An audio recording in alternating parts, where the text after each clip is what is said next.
तो बड़ी खबर भारत अमेरिका तनाव को लेकर, जहां पर अमेरिका के दावे पर अब रूस की ओर से बड़ा बयान सामने आया है। अमेरिका के राष्ट्रपति डोनाल्ड ट्रंप का एक और झूठ सामने आया है। डोनाल्ड ट्रंप ने दावा किया है कि भारत अब रूस से ईंधन नहीं खरीदेगा।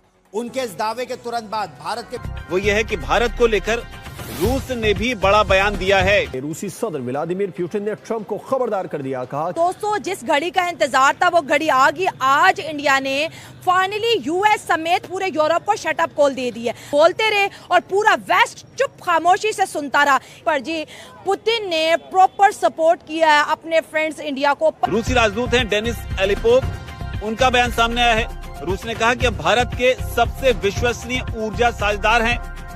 जब तक मांग है सप्लाई भी है, जिससे रूस भारतीय ऊर्जा सुरक्षा में सबसे बड़ा योगदानकर्ता बन गया है। तो ये बड़ा बयान रूस का भारत को लेकर भरोसा है। रूस ने कहा है कि भारत रूस से कच्चे तेल की 1/3 खरीद करता है।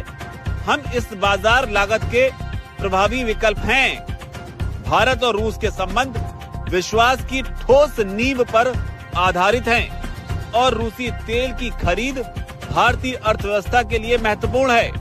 हमारा सहयोग उन हितों के अनुरूप है। हमारा रिश्ता किसी के खिलाफ नहीं है। तो ये रूस का बड़ा बयान भारत को लेकर। रूस ने यह भी कहा कि भारत और अमेरिका अपने फैसलों में स्वतंत्र हैं और हम उन मुद्दों में हस्तक्षेप नहीं करते। हमारी तेल आपूर्ति भारतीय अर्थव्यवस्था और भारत के जो लोग हैं उनके कल्याण के लिए बहुत फायदेमंद है।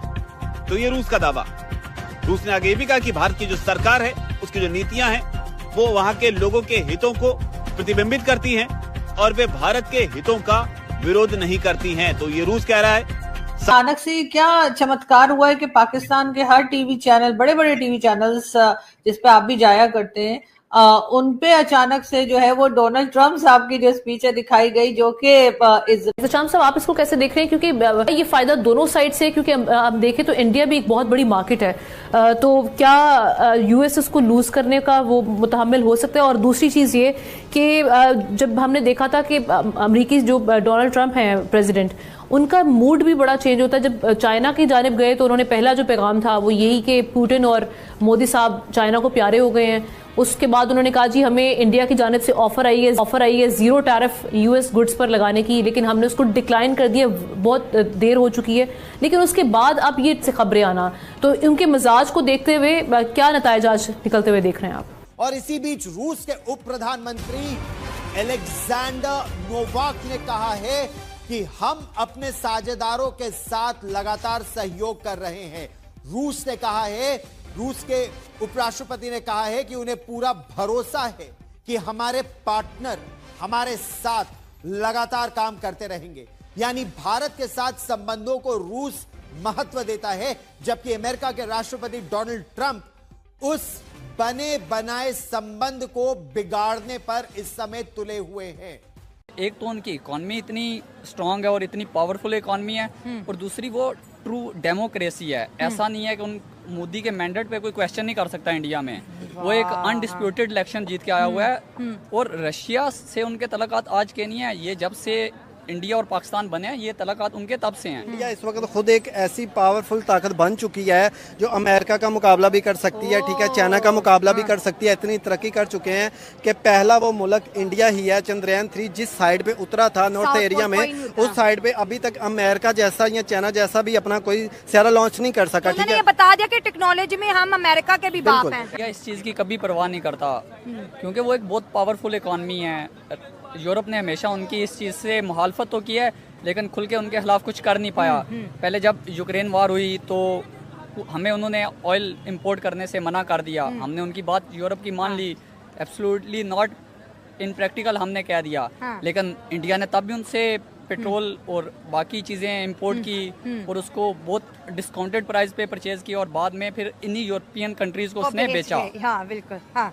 तो इंडिया तो इस चीज़ की परवाह नहीं करता, क्योंकि उसकी दो रीजंस है। एक तो उनकी इकॉनमी इतनी स्ट्रांग है और इतनी पावरफुल इकॉनमी है, और दूसरी वो ट्रू डेमोक्रेसी है। ऐसा नहीं है कि उन मोदी के मैंडेट पे कोई क्वेश्चन नहीं कर सकता इंडिया में।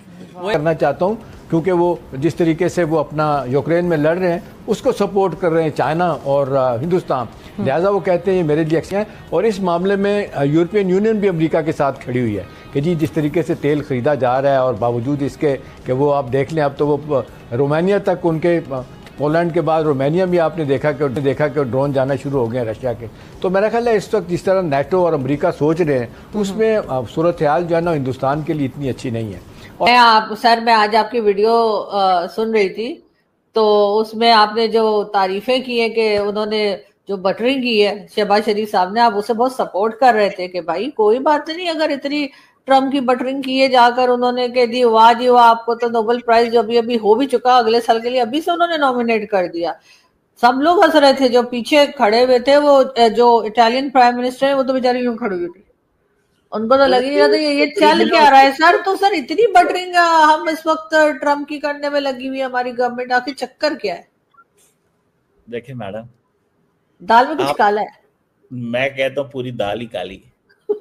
आपको खुश होना चाहिए, आपने काला सूट पहना हुआ है, आपको हर चीज ही काली नजर आ रही है। बीच आज दुनिया के स्टेज में हम बैठे हुए हैं जहाँ पे 20-25 मुल्कों के सदर और वजीर आजम, जहाँ पे जर्मनी और बरतानिया के वजीर आजम को पता है ट्रम्प क्या कह रहा था, इसको तो मैंने 20 मिनट के नोटिस पे बुलाया।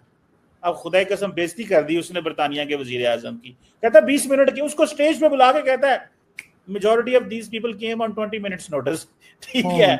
और the Pakistani prime minister, the Shahbaz Sharif, the field marshal, madam आपको तो खुश हो जाना चाहिए। सर वो तो मिस कॉल पे आ जाते, शहबाज शरीफ साहब का भी बोला होगा कि वो तो मिस कॉल पे आ जाते, उनको तो 20 मिनट का नोटिस देना पड़ता है, लेकिन पाकिस्तान के प्राइम मिनिस्टर जो है वो तो मिस कॉल पे आ जाएंगे। आपको अच्छा नहीं, तो इनको तो बनाने वाले यही है सर। वो याद नहीं आपको, हमारे फौजी ऑफिसर्स ही थे ना जो इनको एनवलप बांटा करते थे। अगर आपकी मेमोरी खो गई हो सर, इनकेस आप अभी यूरोप से आए हैं, आप मतलब वहां घूमने फिरने के लिए गए थे, बहुत सी चीजें ऐसी है सर जो इंसान के दिमाग से निकल जाती हैं वहां पे सैर सपाटों में। अगर आप कहें तो मैं आपको वो फोटो भी अभी दिखा देती हूँ, आप बात कीजिए, मैं फोटो ढूंढ रही हूँ। नहीं आप करें, वो नहीं, आपने डाटा रखा हुआ, सारी बात है आपके पास, वो होगा पड़ा हुआ सारा। तो सर ये फौजी क्यों पैसे बांट रहे थे इन लोगों को? कुछ ही साल पहले की बात है, ये देखिए डॉक्टर साहब, भटके हुए बच्चों को घर भेजना कोई बुरी बात नहीं है, ठीक है। आप भी कभी भटक गई तो आपको भी इस तरह के लिफाफे दे दिए जाए। बेशक आप बाद में गुस्सा ही हो जाए, मेरे लिफाफे में 500 है, मैं तो नहीं, मैं तो कहूंगी मुझे भी चीमा साहब जैसा लिफाफा चाहिए जिसमें एयर टिकट भी हो, होटल रिजर्वेशन भी हो और उसके बाद डॉलर भी हो। सर ये क्या बात है? सॉरी, यूरो की बात करें, डॉलर की बात करें। और यूरोप गया हुआ था तो मैडम वो सॉरी ऐसी चीजें नहीं मिल सकती। लेकिन सर वो तो मुझे पता नहीं मिल सकती सर, तमगा भी आपको ही मिलेगा, मुझे थोड़ी। लेकिन मैं ये बात कर रही हूँ